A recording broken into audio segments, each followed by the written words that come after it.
It's funny because I was just walking down the road and I run into someone I haven't seen in about 12 years. Yes. And I stopped her and I said, "Hey, how are you?" And she looked at me blank in the face and continued walking. And I was like, "Hey, it's me." I was like, "It's me." And she's like, "Who are you?"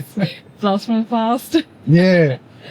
No, it's good to see you again. Usually when walking down the road, it's a bit like, oh no, I just want to get from point A to point B, and when you're amidst a lot of people, I just assume someone's talking to someone else. Yeah. I thought you might be talking to someone else behind me. I guess especially when you're in a place like Croydon, you know, a lot of strange things happen in Croydon. There's a lot, but it makes it Bring the mic closer. I really want to capture your voice. But tell me, what have you been up to in the last 12 years? Tell me about your career. So my main career is in interior design. So I work as an interior designer for many different high-end projects, mostly hospitality, hotels, restaurants. So it's kind of like the bread and butter for me. Oh, wow. Kind of what I do to earn money in general. It's not necessarily something I'm 100% passionate about. Okay. It's not necessarily a passion pursuit. Yeah. But it's fun. It's interesting. It gives me lots of opportunity to experience the world through the arts. Yeah.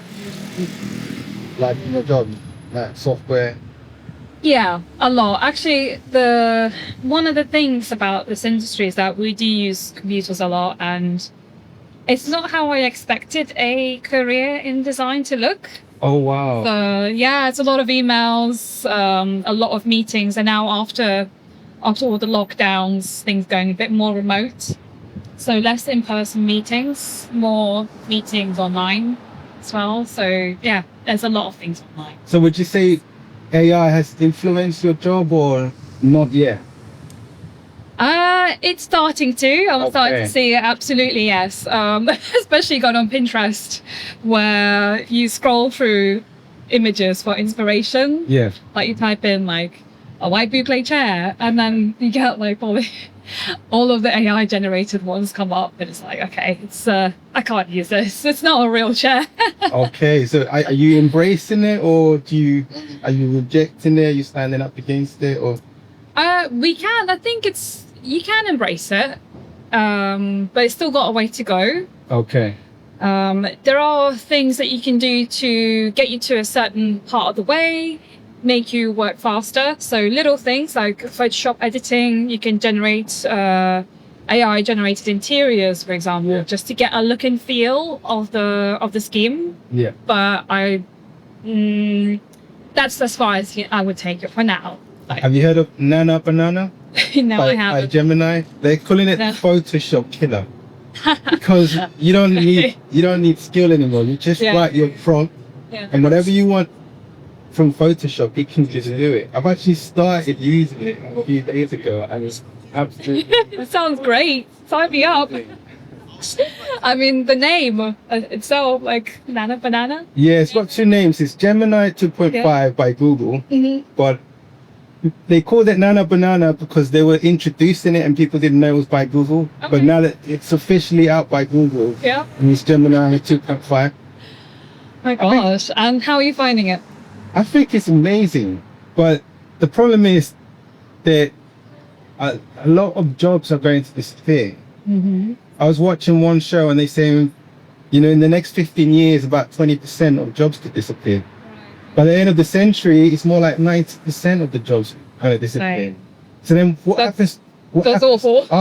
What happens to art people?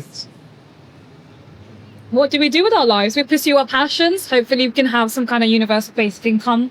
I think that would be great. That's what we need. I think we need that, absolutely. And to be fair, I'm starting to move in the political direction because I think AI is an existential crisis to us. Because if you think about history, right?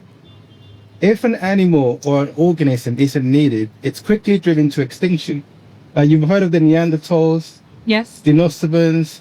Homo erectus? Yeah. They were human beings. They weren't different species. We could have children with them. So what did we do to them? We drove them to extinction. We didn't have to. The world was big enough.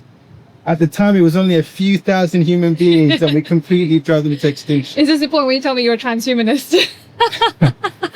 Well, maybe one day. Yeah, well, I mean, we have ideals, obviously. There's ideas to what we could be if we work with machines, right? Yeah. I mean, the AI could be another form of machinery that's a bit more complicated. It is. You see, the AI doesn't even have to become sophisticated. As long as those who own the AI, if they replace us in the workforce, then they don't need us. So what happens to us? Like, do you really think the rich are going to feed us if they don't have to? No, but we can find ways to feed ourselves. And I think that's what we need to do. I'm working on my third book, and in my third book, I'm proposing a direct democracy. A democracy in which actually every citizen has a say. And it's actually would be very easy to do. All we need is an app. And every time the government proposes something, it has to be passed through the citizens. So we have to create a third house. So we've got the House of Lords, the House of Commons, which is for the rich. Yeah. We need the people's house for everyone else. So what would you feel about that? Would you like to vote on legislation? So, Yeah, I would say so, yeah. because I think maybe it wasn't so necessary before, but if AI is going to replace us in the workforce, we don't have a universal basic income, so how are we going to survive? And I don't think the rich are going to give us that for nothing. I think we're going to have to fight for it. Yeah, it's just to be seen, really. I think it's like an organic thing that could eventually develop into different situations. We just know it when it happens. Some of these things could be quite hard to predict. Like, no one would have predicted the AI boom. No, So, it's true. or the pandemic. Exactly. Maybe some sort of maybe psychics out there that are really good.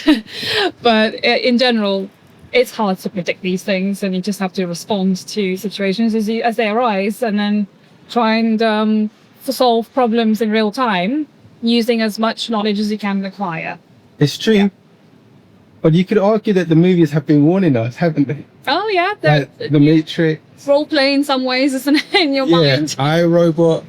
Yes. Yeah. And then movies have a funny way of predicting things that actually happen. Like there's a lot of technologies that we saw in the movies decades ago, and then suddenly look like the smartphone. I don't know if you saw Quantum Leap.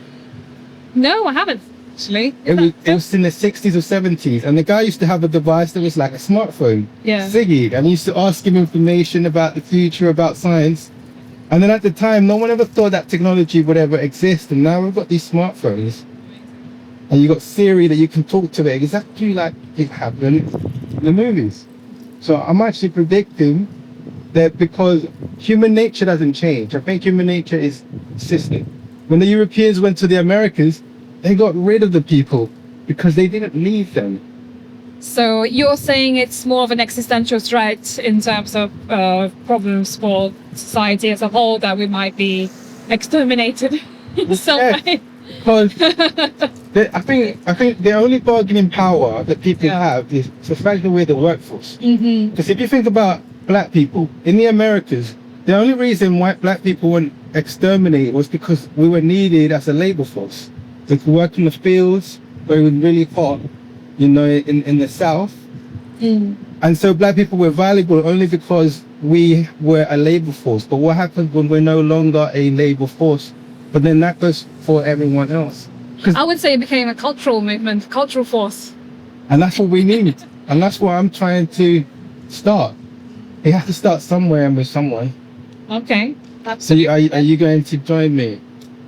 I will see. Well, I need more information first. I like the sound of that, yes. I'm always a skeptic, so I would like to be persuaded with a bit more information as to what's going on, and also your ideas. I'm open-minded, generally. I'm happy to entertain new ways of thinking, new ways of looking at things, and Yeah, because I don't think we need a revolution. We need an evolution. We need to take what we've got. I like it. I like that. And make it better. Like, for example, universal basic income. When people start losing their jobs, the fact that our community, we build this world. The companies like Tesla, Apple, they wouldn't be anywhere without us because we bought the products. So therefore, if you're going to get rid of the workforce, someone needs to finance the lifestyle for these people who are losing their jobs. Yeah. I think another factor is that education as well for everyone. Yeah. So you can reduce the amount of babies usually when women are more educated. So there is a trend where you see that girls who have more education, they tend to have fewer children in the end. So if you reduce the amount of people being born, like then that could help in some ways. Whoa. Education for everyone, I would say. Always good start. It's funny that you say that because we're actually facing a fertility crisis. They're calling it the population time bomb. I am one of them, to be honest. I'm not having kids. Oh, you're not planning to have kids? No. Well, I don't have any kids, so I don't know if I will have kids. And see, part of the problem with the migration, because right now everywhere you look, they're talking about migration. Yeah. But what people don't realize is we don't have a migration problem, we have a fertility problem, because if people are not having kids, then who does the jobs in society? Part of the reason that people are coming abroad is because the government is allowing them, it's encouraging them, because there's job vacancies that need to be filled. Yeah, absolutely. I think it's true in some ways, that's part of it, but it's also the quality as well of the work that's being offered. To be honest, I'm also a migrant, so I'm from Lithuania. Okay. So I'm not born in London or the UK. Yeah.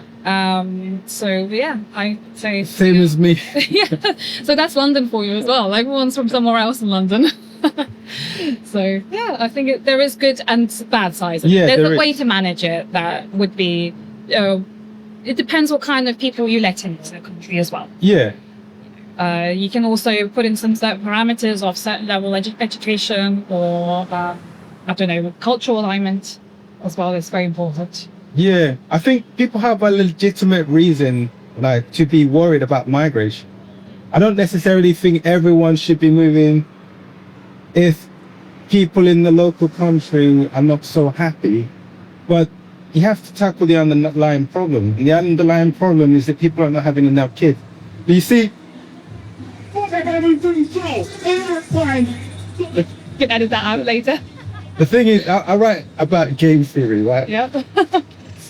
Yeah, I write about game theory. And the biggest problem is that, I don't know if you know, but every generation, half of all men don't have kids. 50% of men don't have kids. And 95% of women have kids. Wow. Which means that in every generation, unless most men can have children with more than one woman, then you can't replace the people in society. Replacement rate is 2. So if you have a man and a woman, you need a son and a child to replace the man and the woman. Yes, yeah. 2.1 or something. Yeah, 2.1. So a figure they worked out. It's very specific. They worked out 2.1 because only 95% of women have children. So that 0.1 accounts for the 5% that don't have children. Mortality rate. That's right. Yeah. Which means that probably 1 in 20 women has to have 3 children in order to keep up the fertility replacement rate. But it means that men have to have 4 children, because if half of men are not having children, the half they are having children, they have to have at least 4 children. So if you look around, how many people do we know with 4 children? I don't know. Not many. Any man. Not many at all. Not even my friends are not having kids either. Yeah, I don't know. Like, we're all in our 30s now, so yeah. That's right. I don't know any guy who's got 4 kids. And so if you can't solve that problem, you won't solve the immigration problem. And so the problem's not even immigration, it's fertility, because how do you get men to start having 4 kids with at least 2 women? But the problem, it compounds because 25% of men are monogamous. The other 25 are not. So that 25, they only want to have kids with 1 woman. So then the other 25, it means they need to have kids with at least 3 women, and they need to have at least 6 kids in order to keep the population at the same level. But if you want the population to grow, they can't have 6, they need to have 9 kids. Yeah, I think it's quite interesting to see also what's happening in Japan. Like, they're an interesting example of what's going on with an aging population. And that's where the robots step in. You've seen all those videos, like in the care homes, the elderly are being cared by the robots. And is that going to be us in the future? I don't know. You see, part of the problem is the pension system. Yeah. Because in the past, your children were your pension. If you got old and you didn't have children, who would care for you? Yeah. But because now we've got a pension system, you don't need children to care for you, so you can make the choice to say, actually, children are take it or leave it. Do you mind me asking why you decided not to have children, or is that too personal? I wouldn't say it's personal. There's nothing more to it than I just didn't really want to for a long time. Like I was never really a broody person. Okay. It might be my personality. I have other pursuits in life. I was just never not that inclined in the first place. So, but also people around me weren't talking about it. There wasn't much of a culture of being in a family and raising children. Yeah. So I was brought up to be a careerist by my parents. Okay. You know, it was all about study, you know, get ahead with your career, essentially. So it was never really, it never felt like on the cards, but now it's almost getting too late. But even now, I wouldn't want to. Did you make a decision a long time ago, or was it recent? It wasn't necessarily a decision, it was just an absence of a want to. Okay, desire. Yeah. There was no, I always never thought, oh, I really want to have a kid, like, I really want to be a mother. It was never really there. So. It's funny because I was in a relationship for 3 years, and then the lady that I was with decided she doesn't want to have kids. Oh. And so we parted ways because I feel that even though I don't have kids, I would like to. And I wouldn't want to close that now. But at the same time, I feel like being with her still, it's better to part ways now than later on decide. Yeah, absolutely. I had a breakup like that in my early 20s. Okay. Yeah. For the same reason or different reason? Yeah, okay. I didn't want to have kids and he did. But it was good timing actually, because in your early 20s, that when you learn about yourself, about the world a little bit more, your place in it, and what you want to do with your life. But I think also on women that might be a bit more taxing in general, like you're the one that carries the baby, your body is the one that gets really nutrients taxed and everything else, energy and time. It's kind of sad in some ways, but I find that I can also find mothering energy in me and express that in other ways in my life. So nurturing creative projects. Okay. That could be like that kind of side of expression of that. Or taking younger people under your wing and being like a mentor or a tutor to them as well. That's another way. Very nice. Nurturing like parental energy. And where do you find yourself in life at the moment? Are you in a good place? I would say I would never attribute my level of happiness to external circumstances. It's always about my attitude and what I'm doing about it. So whenever there's problems, I'm always like, okay, what can I do to solve them? So there's always problems. I always have issues in my life like everyone else does. Yeah. But I'm trying to stay on top of things. Okay. As much as I can, just be authentic and also an agent of my own story. Like trying to. I like the sound of that. Person. Just try and be a good person. Yeah, just being kind and nice to people, and as much as I can. Like it's not always easy, especially when people are mean to you or rude to you. Like we started walking. I was like, I'm just gonna keep walking. I don't know what's gonna happen now. Like, be a bit jaded in some ways, which is a shame. But yeah. Jaded in what sense? A little bit jaded from having too many negative social interaction. Okay, I see. Yeah. But you still got to find kindness and be open to, Would you say you've kept a lot of friends from your youth, or have they? A little bit. Or new crowd for yourself? There's a core friendships that definitely stuck around. So the friend I just visited up in Farringdon, she's an old-time friend. Oh, I've known her since I was about 12, 11. Oh, wow. So more than 20 years. That's incredible. I would say for me personally, one of the difficult things is that I realized that you can outgrow people. Like there was friends that I had to say in my 20s, but now if I see them, it's like they're still in their 20s, and I'm not in my 20s anymore, and that's hard to accept. It creates a lot of difficulty. What's that saying about being a fish in a pond and then you have to find a bigger pond? Yeah. And it's who you interact with, like who you are it shapes you, your worldview as well. Travel helps. Travel around the world. Have you done a lot of travel yourself? Enough. Okay. Quite a lot. What's the best place you've been to? My home country, Lithuania. Okay. No, there's the different places I've been to have different things to offer. So I've been to many European countries. I've been to the US. I've recently been to Dubai. Okay. So that was quite interesting to see the differences. I've been to Kenya. So all kinds of places. I've not been to Asia yet. Okay. Is that on your list? It should be. I need to find the time, money, and effort to go. Is Dubai everything it's cracked out to be? I mean, I've heard lots of great things about Dubai. What sort of things? Well, give me Like, 3 words. Luxury, Mm-hmm. money, Yes. opportunities. Yes, definitely. A lot of grind. Okay. Hard work. Yes, a lot of hard work. For me, it wasn't what I was looking for. Okay. No, I prefer more grassroots, homegrown culture mixed in with international views, Yes. but it needs to be grounded in something more real. Okay, that's interesting. Yeah, I needed a bit more alternative thinking as well, so a bit more counterculture as well. Okay. So it's very, it's almost like there's a lot of like monarchy kind of thing going. Really? Yeah. Monarchy, wow. Yeah, well, with the Arabian princes and everything, it's that kind of mentality. So what would you say attracts people to Dubai? Why so many people moving there? I would say. Is it just tax evasion? Yeah, it's a glamour. It's a glamorous lifestyle. It's a way to get away from anything that might remind you of poverty. Okay. For example, it really wants to erase that. Like, there's a way to do that there, but at what cost? I see. At what cost? What Is it like a gilded cage? Then Really? what? Yes. So is there opportunities for people with nothing? Like if you go there just looking for work, is it the land of opportunity?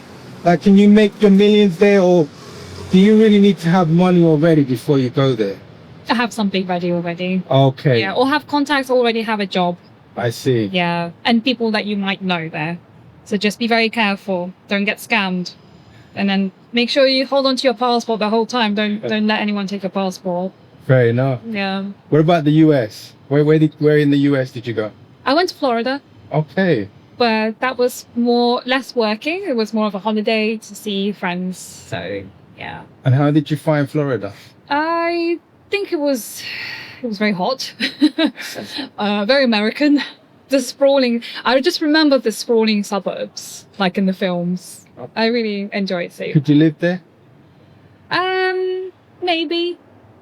I think I need the city. I think Okay. a bit more city culture. I didn't go to Miami, for example. I went in near Dunedin, which is on the other side of the geographical shape of Florida. So, yeah, I could probably live there. It really depends on health insurance or something. I think there's a health thing there, but yeah. I don't know how I would feel without NHS. And how's the climate with Donald Trump? Is he good for America? Is America getting bigger and better? Or is MAGA feeling disillusional? I don't follow that enough to comment, but from what I know, I think it might be just a bit too crazy, a bit reckless Okay. economically, like all the tariff sanctions. I can see the tariffs that he's added on. I can see probably why he's doing it, but it seems a bit extreme in a way. It's waging economic war, essentially, isn't it? It's a bit aggressive. I'd be very careful of aggressive things against China and, We should be building peace instead of war, all the generations of books, history, philosophy, technology. Yeah. I don't know what we're fighting for. Yeah, so find what actually ignites your passion, like what you feel gives you purpose. Yeah. Actually, today I was looking at Brian Johnson. I don't know if you know about him. No, he's fine. He's like the ultimate biohacker, the man who wants to live until Oh, he's yeah. like 200 something. Yeah, I know the guy. Yeah, he's the guy, yeah. So he said it's about having purpose, really. And he's just like, I just want to exist. And I'm thinking, yeah, but then what about live? You know, we want to live as well. Like, we want to enjoy existence. Like, just existing is just okay. Yeah. Yeah, but what gives you that drive to keep on going, really? Does that attract you, the idea of living forever? Maybe not forever. 1,000 years? Maybe I could do with that. I mean, I enjoy it. I mean, I've got that sort of maybe problem-solving mentality where I would be quite interested to stick around for longer to see what happens. What would you do for 1,000 years? Question. Like, would you go to work 9 to 5, Monday to Friday? Absolutely not. No. No. I would. Even now, I can't do it. Gosh, I keep having to take career breaks. I keep burning out. It's not for me. Really? It's not for me. I like to be out and about. You know, meeting new people, interesting people like yourself, and talking about these things. So a bit more spontaneity. Yeah, it's just not on the cards for me. What about love in the 21st century? Because you said a lot of your friends have decided not to have kids. Does that affect love? As in, do people get married less, would you say, because of it? Or getting married is not as important? Or I think marriage can be important to just as a legal thing as well, a legally binding contract, just as another anchor together. Also as a signal to everyone else that you're really serious about that person and you're no longer available, right? But I think in general, marriage could be on its way out soon. I don't know. So we don't need it? In some circumstances, you might need it. This goes It's back... a complicated question. And this takes us back to what I said about AI. Yeah. Like you're saying, it's not needed really, marriage, especially if you don't have children, then it's kind of going out the window. But the same thing happens to the workforce. If we're not needed, then There'll be something else, I'm sure. but the rich, what have the rich never done for you? Has anyone ever called you and say, you know what, I've got a couple of million in the bank, have you got any debts? Let me help you with that. You want to go on holiday? Let me help you with that. The rich, they don't help us. Only if you help them. So only if you provide a service. Yeah, Yeah, which is what I've been like doing as a job. basically. exactly. But if we are not needed for labor, Only with What happens friendship. for- So there's friendship, there's connection, there's meaning in certain purpose that you can find. Yes, there might be religious causes, community, that kind of thing. So it depends who you're connected to. So maybe you know some millionaires, you know. I don't know. So it's maybe a personal connection that you can build. It really depends. If someone, even if you're not a millionaire, like another person wants something from you, and if they're not family, like how would you feel? Like, would you be more philanthropic? The word? Is that the word? yes. Yeah, it's also a question you ask yourself. If I was a millionaire, how I would feel. Well, you see, from my perspective, what's happening in the Middle East, without taking sides, without mentioning names, I think the real problem is that there's a set of people in the land, and they're not needed as slaves, and they're not needed as a workforce. Yeah. And so that's what the real problem is. And I think that we could find ourselves in that same position. And might be a good time. I was going to get my umbrella out. It's stuck in my bag. I don't know. Yeah, maybe it's a good time to finish, wrap up. Yeah? So good Nice to see you. to see you. Nice to see you. We need to catch up again. Will do. Give me a message and if it's finished, bye. Cool. Nice talking to you. Nice talking to our you. audience, imaginary audience.